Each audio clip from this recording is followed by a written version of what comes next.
Thank you.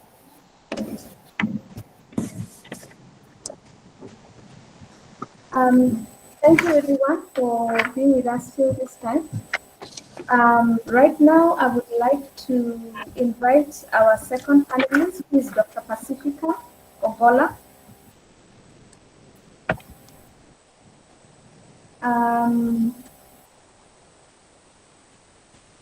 Yes, Dr. Pacifica Ogola. She has over 23 years experience in energy, environment, and climate change. She is currently the director and the head of Climate Change Directorate at the Ministry of Environment and Forestry. She's the current lead negotiator for Kenya. She's a co-facilitator for bunkers fuels negotiations, a national focal point to the United Nations Framework Convention for Climate Change, that is UNFCCC, and the Nairobi Convention on Western Indian Oceans. So I would like to welcome Dr. Pacifica for the next engaging session. This is with the main theme of discussion and topic will be local interests versus international interests. So, Dr. Pacifica. Yeah, thank you very much, Patricia. Excellencies, colleagues, good morning. As you've heard, my name is Dr. Pacifica Ogola, and I think my task this morning is to discuss how to balance between the local and international interest. Before I make my intervention, I just want to bring to your attention, I think most of you are aware, because I'm preaching to the converted from the kind of questions that I've listened to that were directed at Mheshimiwa. I think I'm preaching to the converted, so this should be an easy conversation. So the one thing that we have to agree is that climate change impacts are transboundary. Climate change issues are transboundary in nature. And it's really important to have that global perspective in addressing the issue of climate change. And I think in 1992, that's the reason why we adopted the United Nations Framework Convention on Climate Change, so that we have a platform for discussing on how to address the issue of climate change. And the goals of the United Nations Convention Framework on Climate Change is very clear. Is one, to reduce emissions, and two, to build resilience communities and make sure that we have food security. And since 30 years on, is it 30, this year it will be 31 years on, emissions have continued to grow.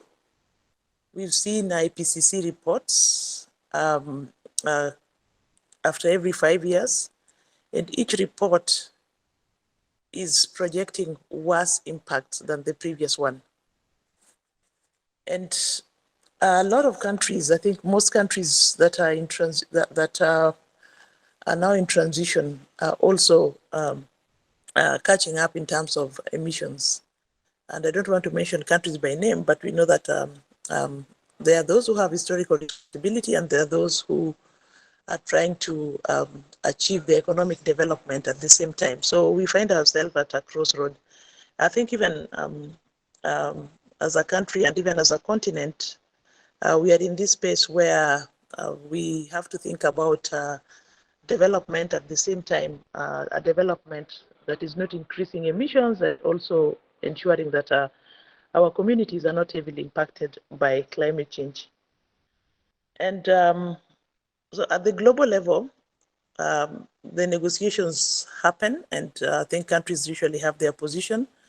But at the continental level, I think what Kenya has done and has taken demonstrated leadership is that under the Committee of African Heads of State, which is currently chaired by His Excellency President William Ruto on climate change, we have made sure that the African voice is amplified and that the issues that are pertinent to the continent are addressed.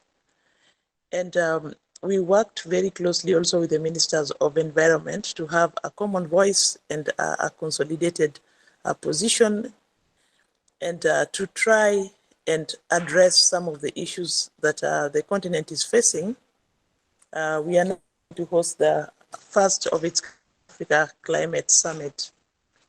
And in that summit, I think some of the key issues that you're going to address are the mitigation gap, the financing gap, the adaptation gap, and of course the issue dealing with loss and damage, and how collectively as a continent, with one voice, we can come up with an African Leaders Nairobi Declaration on and call to action and accountability that then we present to the world and say this is what we demand, because it's not enough to have these multilateral processes going on and without adequate financing to implement, and even to take very ambitious NDCs at the continental level and with no money to implement those NDCs. You may want to implement big renewable energy projects, but if you don't get the right kind of financing to do that, then you'll not be able to do it. And for the countries which are heavily dependent on fossil fuels, like South Africa, the issue of transition then becomes critical. How do you make sure that people transition without hurting the economy and without hurting jobs? Because this now becomes an ILO issue and industrialization issue more than a climate issue. So there's a very, very delicate balance. For us as a country, I think the president has been very clear that our future is green. And the reason why Kenya is selecting renewable energy pathway is because we believe that investing in renewable energy is investing in energy security. And we've seen this by what is happening in Europe. Europe heavily depended on Russia for fossil fuels, and now they are not secure. They are now trying to get back to renewable forms of energy. And therefore, I know that it's a very painful journey for those who are transitioning, but for those who have not yet started the high dependence on fossil fuels, and I speak now at a personal level, I believe that you can do it using renewable energy, which is indigenous, which is clean and healthy, and which will secure your energy future. And at the continental level also, I think there's the African Union Commission developed a green recovery plan. And this green recovery plan is also aligned with the climate plans and the green growth plans. And so at least at that level, I'm aware that something is being done to address both the impacts of the pandemic, climate change, and other related global emergencies. And at the national level, I think the country has done a lot of policies, but we still struggle with the impacts of drought in particular, and floods in some seasons. So I think there's still a lot that needs to be done in terms of making sure that we get good investments going in the direction of adaptation, because most of the investments that are happening, if you look at our national plans, and I think even globally, more development partners prefer to invest where there is a return on investment. And so the issue of arguing the case for adaptation and making sure that adaptation projects are attractive enough for investors to come in, then becomes a very pertinent issue. And at the country level, I think county level, the subnational level, the government of Kenya with the World Bank, the NIDA, and other partners are now implementing what is called locally led adaptation action. So locally led is focusing on the bottoms up approach, where the communities themselves identify the problem areas, and this is cascaded to the county government levels, where the investments are made based on the decisions from or the of the community members at ward level. And in terms of this paradigm shift also to make sure that the local communities and the lowest of the low income earners also benefit and build their resilience.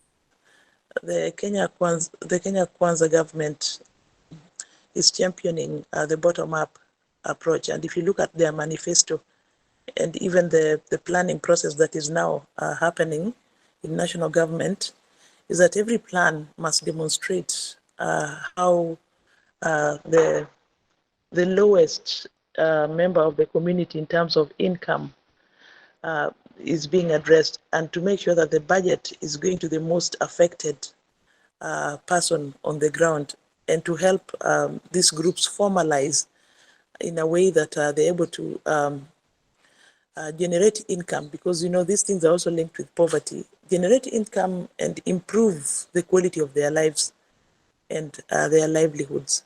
So I think those are my quick remarks for now, but I'm open to answering a few questions. Thank you. Thank you, Pacifica. I wish we could see your face, if you don't mind, any picture or so. But thank you so much for those that presentation. Concerning the interests of the continent versus the global, national versus global interests on climate change, would you articulate a bit more about what is the major distinction or point of contention between what, say, the Western Bloc, when they come together as a bloc and push on Africa or the rest of the world, versus what the local African nations are also demanding for? What is that dividing line, major dividing line on interests? Yeah, thank you. I think one of the biggest dividing line is finance, because finance is very important for the developed country parties. Feel that we have not even defined what climate finance is, so it's still coming in form of loans and okay, there's some few grants for adaptation, but the chunk of it's coming in form of loans. And with that lack of clear definition, I think then it's very difficult to determine or even to track climate finance flow, because everything is labeled climate finance, even finances which are not climate related. And I think you've also aware about this $100 billion story from Copenhagen that has never ended now, but we know very well that the financing gap now, if we are looking at the current impact, should be going into trillions of dollars, I think. So, and the developed countries are pushing very hard for developed countries to take responsibility as embedded in the Convention and the Paris Agreement. So that's one big area of contention. The other area of contention that we keep going around in circles is on emission reduction, keeping 1.5 alive.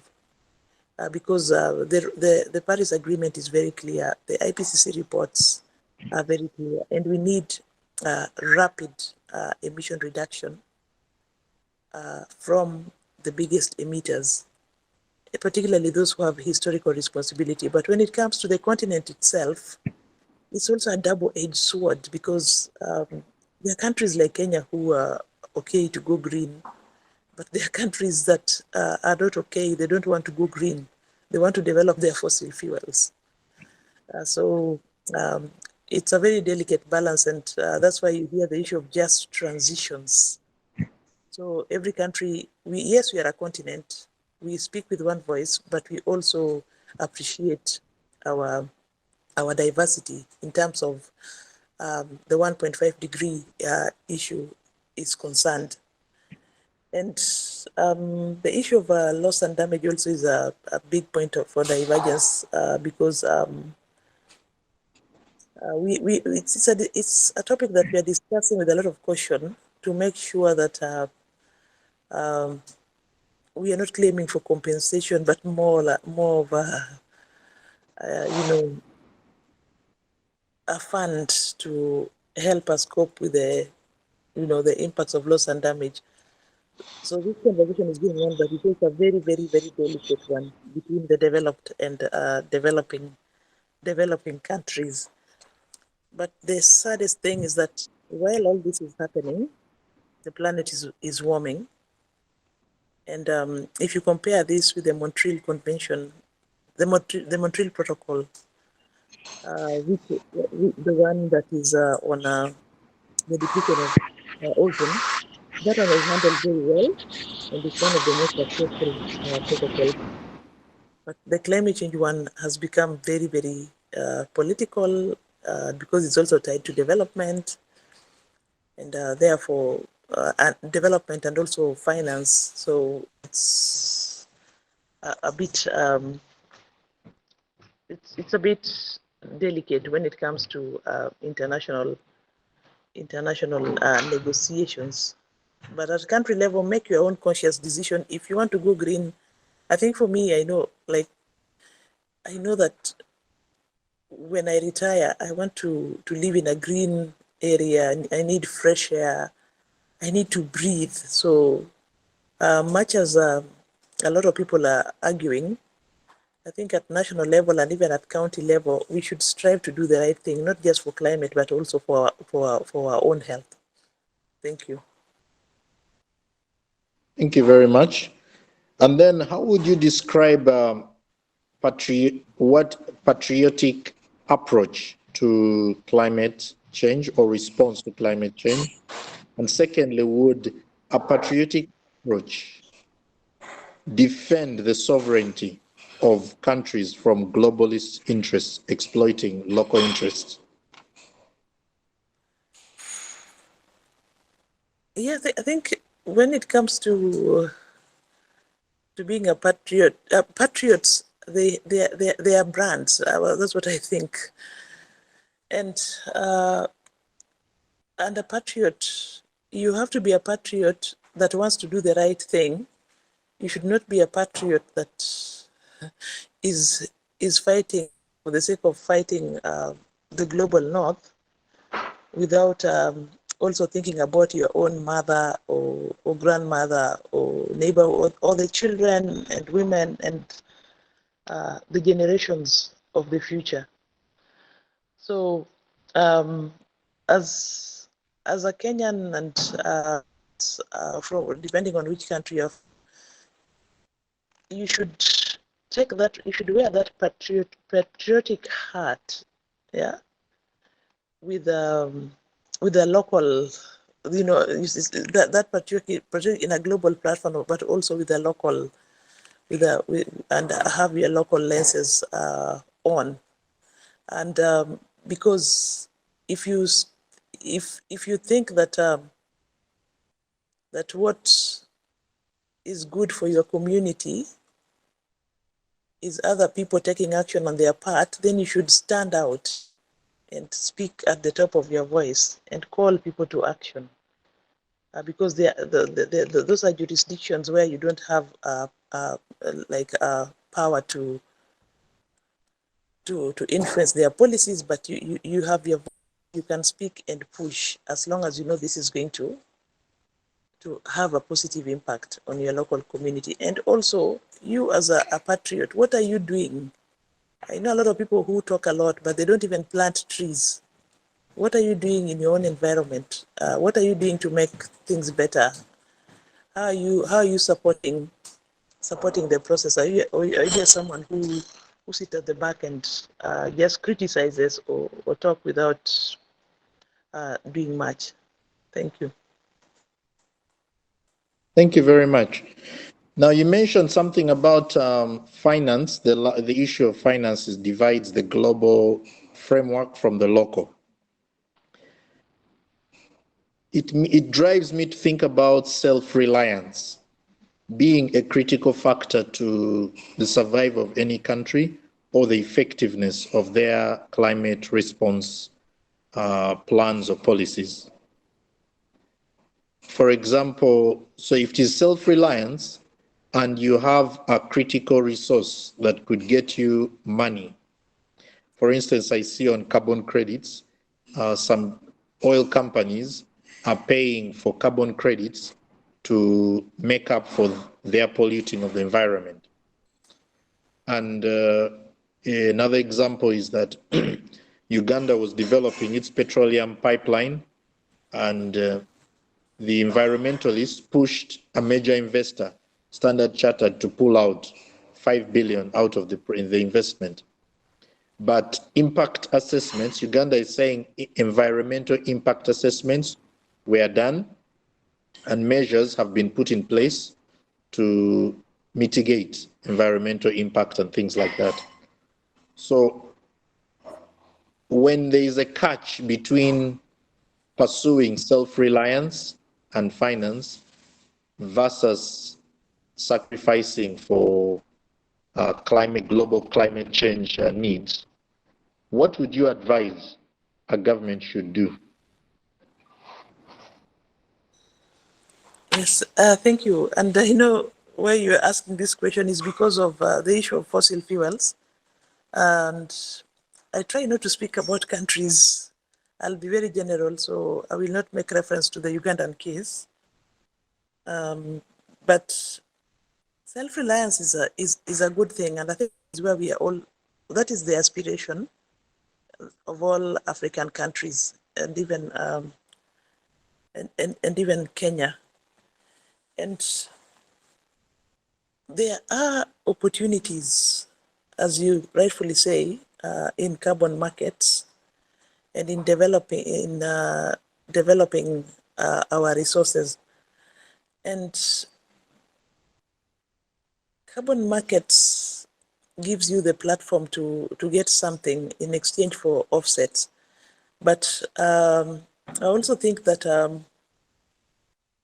they don't necessarily give you self-reliance. Sorry for that, but I think that carbon market will not take you to self-reliance. It's just a way of raising money and making sure that the project that you are doing is reducing emissions, and at least on the part of the host country is fostering sustainable development. And there are also integrity standards which are supposed to be tied to these projects, especially environmental integrity standards, and even safeguards. So depending on what project that you are handling. So if you want to be self-reliant, you must also be ready to do it the right way, to use the best practice, use the best standard, and make sure that the process that you are putting in place are processes that will not lead to projects getting stalled. And the best way also to, and again from now an African perspective, a country that wants to be self-reliant must build the capacity of its people from the ground, from schools and children. It's not like an event where you say, okay, we are we are going to be self-reliant by doing this and that. It's a process, and it's part of a transition. And you have to inculcate this into the minds of the entire population. So it's a collective responsibility and journey. And a lot of times people think that this should be done by government, but I think it's more of a whole of society approach with government supporting this. Thank you. Thank you very much, Pacifica. There is someone, Godwin, you had a hand up. Can we hear your question? Thank Collins. Mine was to Dr. Pacifica. We as a country are moving or are really watching for the renewable energy pathway. what is our thoughts on the aftermath in terms of focus of the waste? Because we might be opening our markets for these technologies and then dealing with the waste. What are we putting in place, or strategies that we are thinking of, even as a ministry, wherever you are? Thank you. Yeah, thank you very much for that question. Yes, I think renewable energy, particularly in relation to solar, the solar panels, the batteries, and also when it comes to the journey to transition to this e-mobility, I think it will result into a lot of waste. And what the ministry has done, you remember previously we had regulations under the Environment Management and Coordination Act, and 1999, which was amended, I think, in 2015. We've now developed a standalone solid waste, sustainable solid waste management act and a sustainable solid waste management policy. And we are also working on regulations on e-waste. And with this, the two documents, particularly the e-waste and the sustainable waste management policy and bill, are also promoting the issue of circular economy and issues to do with recycling. And we are also now developing the EPR regulations, where we are working with the manufacturers to take back extended producer responsibility regulations, working with manufacturers to take back the components of what they have generated. So it's work in progress, and the business case is being built, and the countries who are interested in this are the EU and the Danish, and they're working closely with the Ministry of Environment, Climate Change and Forestry to make sure that as we take our journey on renewable energy, particularly solar and e-mobility issues, that we're able to address some of the challenges that we face. Thank you. Sorry, I'm in another meeting which is starting.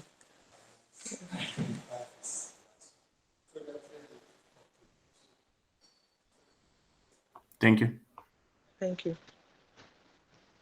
I hope that answered your question. Yes, Dr. That gives an overview of where we're headed. Thank you.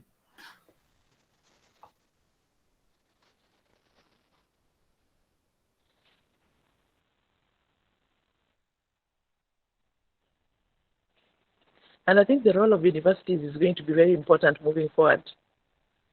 In terms of research, I think if you look at even the IPCC report, and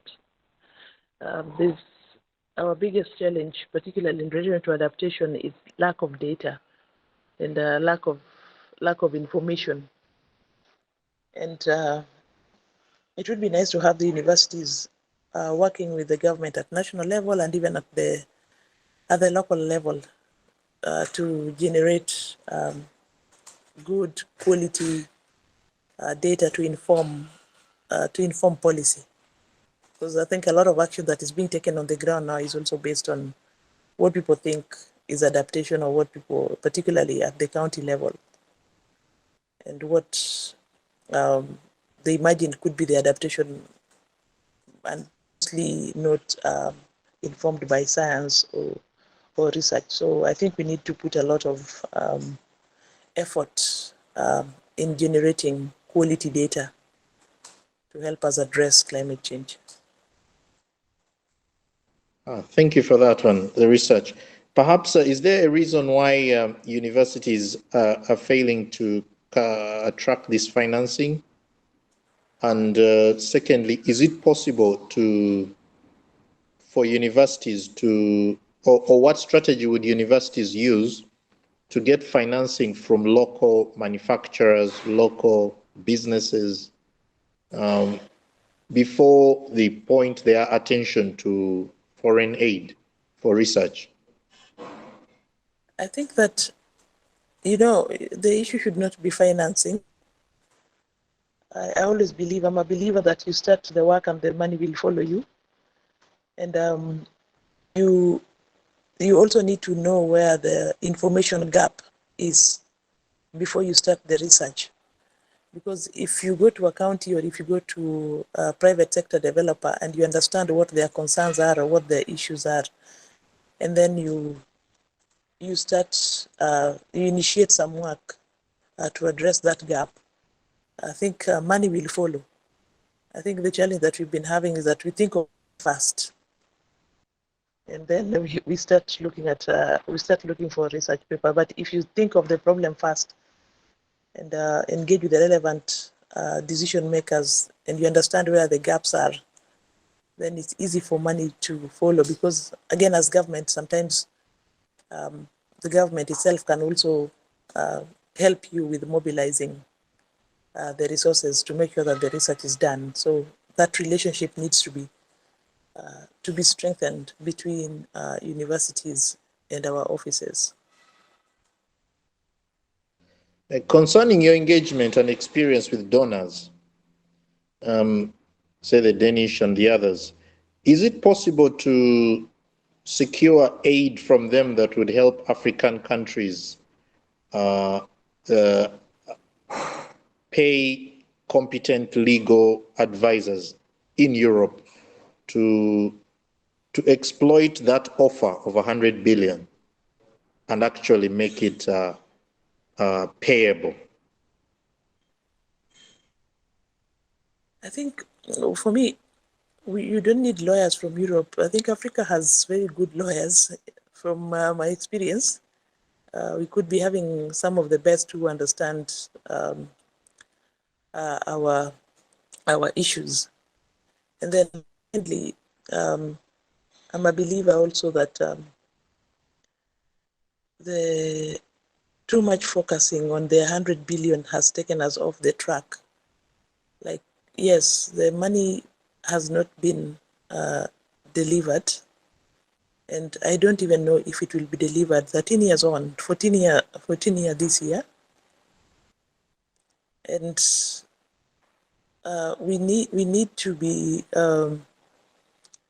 focusing on the current reality, and that current reality is that we no longer need 100 billion. We need trillions to respond to the impact of climate change. So, and we need to also focus on the fact that there's a financing gap, there's adaptation gap, there's a mitigation gap.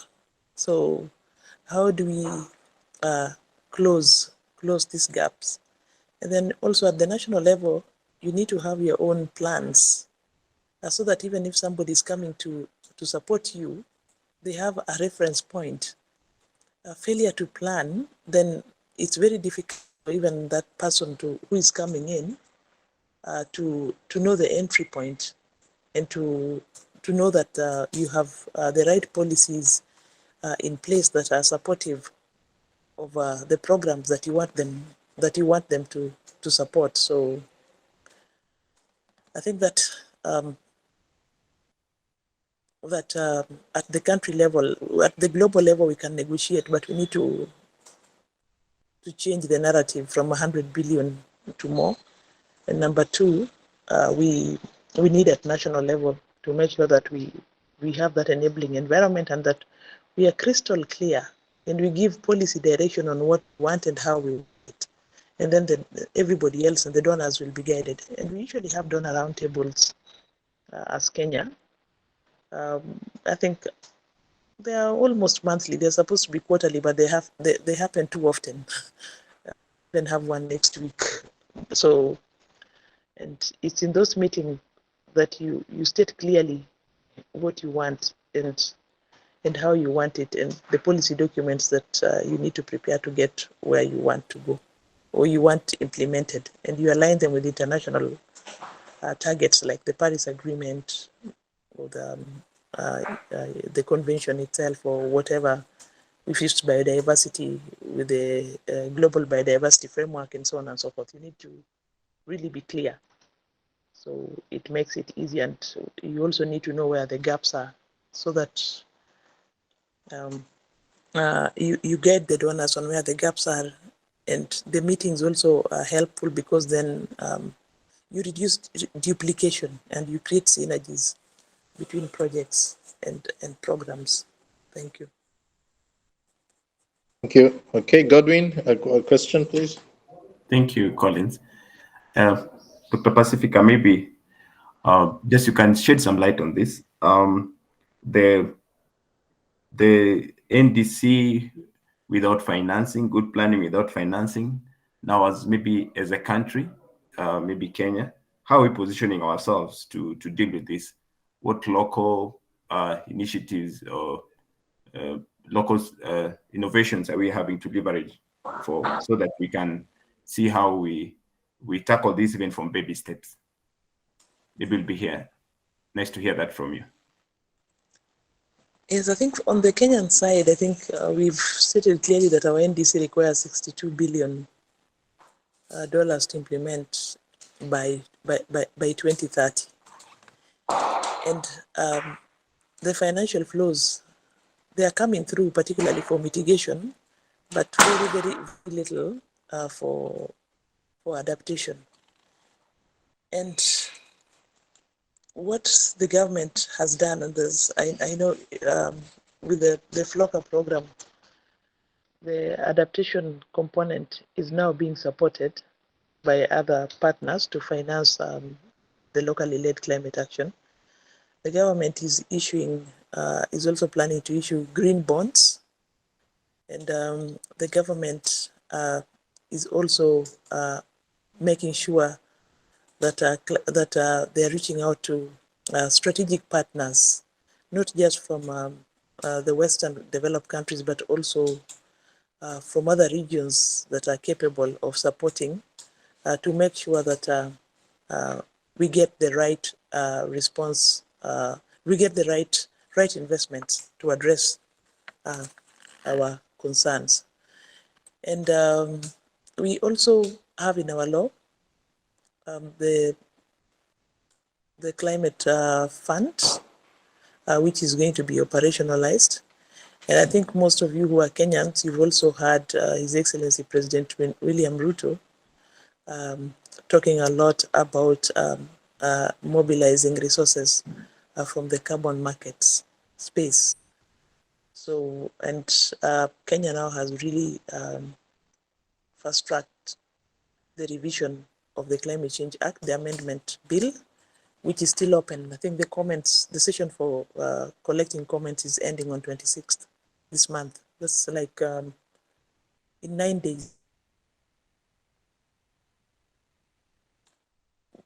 There's some effort, and the pronouncement that we are making also as a country is also helping. Like if you say, like Kenya plans to do 100%, make sure that by 2030, the 100% of energy consumed by Kenyans is from renewable energy sources. You know, that's a policy statement that will just in itself attract investors. People will come running to you. Or you make a policy statement on a circular economy. All the countries that are interested in that will come running to you. You make a statement on carbon markets. All the countries that are interested will come running to you. I don't want to mention them by names, but we know who is interested on what aspect. You talk about 15 billion tree campaign. You'll get the right people running in your direction. So those political statements can also be very powerful in terms of mobilization. Thank you. Thank you. Dr. Patricia, is there anything that can be done to strengthen cooperation, regional cooperation in Africa? For instance, especially in the area of trade. If we are trading, our strongest trading partners are African, may give us a stronger position to resolve our local needs, say in food security, energy security, because it turns out that our exports, say from Kenya, our best partners for export are Europe, Asia, and this seems to create the dependency syndrome, which is also prevalent in climate change. The biggest tendency is to depend more on foreign out of the continent. What do you think can be done to strengthen regional, either trade or finance, that we are sourcing regionally for such projects in climate change? Well, I'm not a trade expert. I have to put that as a disclaimer because I'm not. That's not like my day-to-day work. But I know that different countries in Africa, especially in East Africa, have different capabilities. If you look at Uganda, for example, and I say this with a lot of caution, Uganda, they don't have food insecurity. We know that. And we know the situation in Kenya where the drought happens regularly. And we know that a lot of maize is grown in Uganda. And I think one of the things that that is happening is just under the EAC. I'm not an expert in trade, but I'm aware that there are those cross-border tariffs that have been agreed on, and making it much easier for the region to supply itself with food and even maybe water.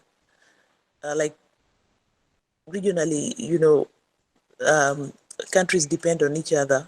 Some water catchment areas are in other countries. So it depends on how we plan around the region to promote that self-reliance, even when it comes to supply of power, like electricity. The Eastern or Eastern African countries can have their own power pool, which is green. And even in the end, even the entire continent, if you are ambitious enough, the entire continent can be interconnected with one grid. I mean, you're one block of a continent, and we can agree on a common energy tariff. So you find that there are countries which have high potential in renewables, other countries which have very high potential in fossil fuels, and yet the reason why we cannot benefit from each other is because we are not interconnected. And even in terms of food security, is because if you look at even our own infrastructure, like roads and all, we are not interconnected. And that is affecting trade, and that's why we are ending up doing a lot of trade with other countries who are using the sea, for lack of a better word. Even if you look at our airports, how many African countries have big airports that can, help in making sure that we are trading, and we have a common we have common laws, and even in terms of just access and visas. And I always give an example of EU as a good example, where they have one currency. I'm not saying you should have one currency. That's very sensitive. I don't have the political power to say that, but you understand what I mean. Yeah. So we have the advantage of being one block of a continent. The problem we have is that we are not interconnected, and we can be self-reliant if we interconnect. That's what I think. Thank you very much, Dr. Patricia. There are some sentiments that come up indicating that the subject of climate change in some circles is becoming as deeply more like a religion. And if I may say a religion, meaning the belief in the crisis of climate change has been pushed to extremes that require governments and counties to sacrifice their economic and other social interests in the best benefit of climate change.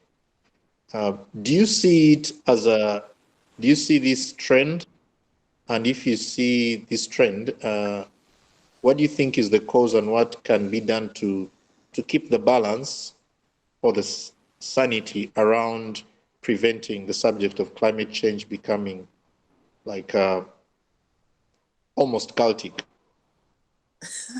That's very funny anyway. But what I know is that there are people who what are they called? Ecocentric, yeah. And then there are people there's a whole divide of people who don't believe in all these things. Then there are people who are extremely ecocentric, and then there are people who believe in sort of like more of a sustainable development, pathway. Like instead of being very stringent, you need to think about the sustainability part. Yes, you want to develop, but the develop should also not compromise the environment. I don't want to just talk about the current and future generation, but even when you are living here today, you do not want a development that is making your life unhealthy, a development that is not sustainable, a development that will only make your situation worse in terms of your surrounding and also in terms of your health. And I believe that a lot of sobriety is needed in decision making. We should not be ecocentric, but we should also not just be carefree to do what we think we want, because what you think you want, you might say, okay, I'm going to do a coal plant or I'm going to do a fossil fuel plant in the neighborhood, but in the end, the surrounding communities will have to deal with diseases, and in some cases even cancer, increase in cancer, just because you want to develop. So you have to find that balance, and where you can get what you want, but at the same time the environment and the society and the surrounding biodiversity is protected. So I'm not a believer in I'm not an ecocentric. And whether it's a cult, I don't know. You know, every society, every society, every market has its own madman. So Thank you so much, Doctor. you have to have everybody in the space. So that's what makes, if it was just one way of thinking, then the whole thing will be boring, So You know? Thank you very much. Let's listen for a question from Martha, and then we get to the next presenter. Yeah, hello everybody. I have a question to Dr. Pacifica. Could we have a local platform of rewarding individual efforts of carbon offset without being part of a very large project? For example, if you have a farmer who is willing to plant some trees, for example, like they on their small farm, for example, and encourage a few more neighbors. Maybe you just have like 10 acres or something like that, and you're willing to put up trees on that, or you are doing climate smart agriculture on that small portion. Could we have some ways whereby we can reward our people who are doing these subsistence efforts that are also part of a large base, and not being part of a very big project, like, for example, like what we have in my county, like Hipia or Samburu, like where you have a conservation project that is so big, but someone is doing individual project that can be rewarded in form of points or something like that. Thank you. yes, I think you speak about two things. The reward scheme for people who are doing green projects and carbon markets. In terms of rewarding people, there's the net fund which is one of our state agencies, they mostly focus on supporting innovations and rewarding innovations. And I think there are different types of institutions and agencies that give this kind of awards, even on energy efficiency and different institutions. But I know Net Fund, for the case of environment, is the one that deals with that. But when it comes to carbon markets is a business, and one needs to look at it from a business angle. And it has methodologies, it has standards, it has a whole process behind it. And I've seen in cases where farmers have come together to create the scale which is required to make a project viable. And those farmers have also worked with. So as government, we don't directly get involved in this. We only approve. We only give the go ahead. We give. Let me use the word. We give clearance for entities to participate. But this is a very business kind of initiative. So if you want to get in, you need to get somebody who can advise you on what is required. You need to know which market. You need to know. You have to discuss the price. You have to agree on the period. There's a lot of things that you have to work on in order for you to start earning verified or certified emission reduction before you get your money. You have to identify the market, the buyers, the middlemen, the auditors, the verifiers. It's a whole thing. But just the normal rewards, that one we do under Net Fund. Thank you. Okay, thank you so much, Dr. Pacifica. Thank you for even taking this time to be with us, even in a busy schedule. I feel like we need a whole day with you as well as the governor, where we can sit down and as much as we are having this, as we said before, that there's so many conferences, but very little impact. And I do hope that many of those that are here that probably have their own companies and that offer solutions, renewable energy solutions, as well as we who are in academia, as well as even students who are in this forum, that at the end of this, it will not just be another conference, but there will be a change in each one of our different sectors. And thank you so much, Dr. Pacifica, again, for taking this time and giving us and encouraging us to continue doing more and letting us know what is happening. Thank you. Yeah, thank you very much, and thank you for inviting me. It was a pleasure. Okay. I now beg Thank to you so leave for my meeting. All right, then. Thank you so much. Thank you. Thank you very much.